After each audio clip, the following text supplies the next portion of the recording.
ತಾವು ಕೂಡ ಒಂದು 278 ಪುಸ್ತಕಗಳನ್ನ ಬರೆದಿರುವಂಥದ್ದು.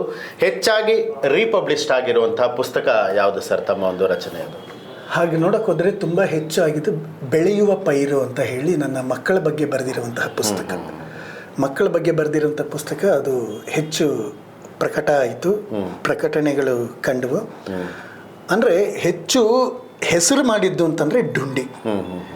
ಅದು ಲಕ್ಷಾಂತರ PDF ಅದರಲ್ಲಿ ಇದರಲ್ಲಿ ಕೃತಿ ಇದು ಪುಸ್ತಕ ಪ್ರಿಂಟ್ ಮಾಡಿದ್ದು ಬರೀ 1000 ಪ್ರತಿಗಳೇ ಆಗಿದ್ರೂ ಕೂಡ ಅದು ಲಕ್ಷಾಂತರ PDF ಹೊರಟೋಯ್ತು. ಅದು ನನ್ನ ಕೈನಲ್ಲಿ PDF ಅದು ನನ್ನ ಕೈನಲ್ಲಿ ಇರಲ್ವಲ್ಲ, ಅದು ಸಾಮಾಜಿಕ ಜಾಲತಾಣದಲ್ಲಿ ಹೊರಟೋಗಿದ್ದು.